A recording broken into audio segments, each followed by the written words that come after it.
She slammed her Lexus straight into my truck, then cut her own wrist and screamed that I'd attacked her, thinking the HOA would back her story. But what she didn't know was that my sheriff's body cam caught every second. That was the night I learned my quiet new neighborhood wasn't some suburban dream, it was a snake pit ruled by one woman who thought she owned us all. My name's Mark O'Connell. After 20 years of Rex overdoses and domestic calls, I'd finally earned what I thought was peace, an officer's pension, and a house in a gated community called Lakeview Estates, just outside Austin. On the brochure, it looked like a slice of heaven. Trimmed lawns, identical mailboxes, a lake with ducks gliding over glassy water. What they don't put in the glossy flyers is the HOA run by Veronica Kane. Veronica was the kind of woman who thrived on control. Mid-50s sharp bob haircut, always with a binder in one hand and a phone in the other, she strutted through Lakeview like it was her personal kingdom. People called her Madam President, half joking, but I could see the fear in their eyes. The first time we clashed was a rainy Friday night. I'd just finished a 14-hour shift uniform, still damp with sweat, when I rolled my F-150 toward the gate. That's when I saw the Lexus blocking the entrance. I tapped my horn lightly, nothing aggressive. Out steps Veronica. She plants herself in front of me, umbrella tilted like a weapon, glaring at me as if I were trespassing. I crack my window and call out, "Ma'am, can you move the car so I can swipe my card?" She doesn't budge. Instead, she smirks, climbs back into the Lexus, and bam, lurches it forward right into my bumper. The jolt snapped me awake like a taser. Then she throws her door open, clutching her wrist, and shrieks, "He hit me! He attacked me!" The HOA's watching this live. I'm stunned. Before I can get out, two men come running up with flashlights, Derek and Carl, her loyal henchmen. They circle me like I'm a perp on the run. My training tells me not to escalate, but my gut screams, this isn't an accident. This is a setup. The next morning, there's a notice taped to my door, $250 fine for unauthorized parking.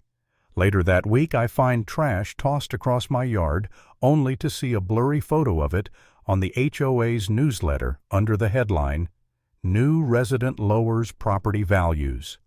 Veronica had already declared war, and I was the enemy. At first I thought maybe I should just play along, clean up faster, keep my head down, let her little kingdom run the way she wanted.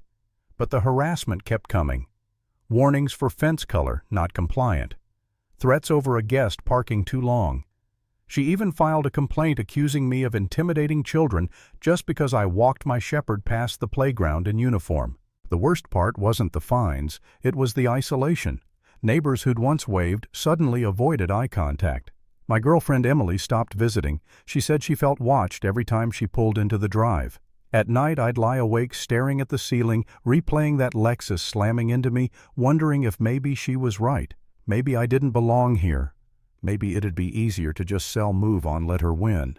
That was the lowest point. I actually caught myself drafting a listing for my house thinking, to hell with it.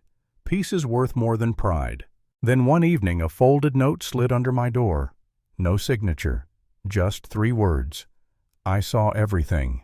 The next day, a young woman named Chloe Bennett knocked softly. She looked terrified, eyes darting down the street.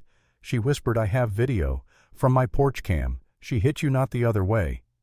She handed me a flash drive and practically ran back to her house. When I played it, my jaw tightened. Clear as day. Veronica's Lexus ramming my truck. Veronica scraping her own skin with a car key, then throwing herself on the ground. The performance was Oscar-worthy, but the footage made it laughable. And Chloe wasn't the only one. A retired vet down the block, Mr. Harlan, caught me on my morning jog. He leaned in and muttered, "You're not the first. She drove out 6 families before you. But Sheriff, you might be the last." He pressed an envelope into my hand, copies of financial records. HOA budgets, contracts, landscaping fees that didn't add up. Tens of thousands funneled to shell companies, all signed off by Madam President herself. I felt something shift in me that night. The shame and doubt burned off, replaced by the steady heat of purpose. I strapped on my body cam every time I left the house. I started watching recording digging. And what I found wasn't just petty harassment. It was trucks pulling into a supposedly abandoned home at midnight, unloading boxes into a garage. It was forged invoices, fake maintenance projects, money laundering disguised as HOA improvements. Veronica wasn't just a bully, she was running a racket. Weeks later, at the monthly HOA meeting, she made her big move. In front of a packed room, she pointed at me and declared, "This man is a danger to our community." I motioned to revoke his residency rights. Applause from her loyalists, murmurs from others. My hands trembled as I stood, but I knew it was time. I clicked play on my Bodycam, the projector filled with the footage, her Lexus smashing into me, her fake injury, her shrill voice screaming, "He attacked me!" Gasps rippled across the room. Then came Chloe's video from another angle. Then the financial records highlighted in yellow showing money flowing into her cousin's fake landscaping company. Her face drained of color. She shouted, tried to drown me out, called me a liar, a fraud. But the evidence was undeniable. Residents stood one by one demanding answers. The board called for an emergency vote. But Veronica wasn't done. Outside the meeting, she tried one last act of dominance. She gunned her Lexus straight toward my truck again right there on the street, thinking fear would silence me. Only this time, half the neighborhood was watching, and my body cam was rolling. I stepped aside as she screeched to a halt inches from the bumper. My colleagues already on standby swarmed in. Red and blue lights painted every manicured lawn. When the cuffs snapped around her wrists, the scream she let out was half rage, half disbelief, like she couldn't fathom her kingdom crumbling in real time. The search of that abandoned house sealed it.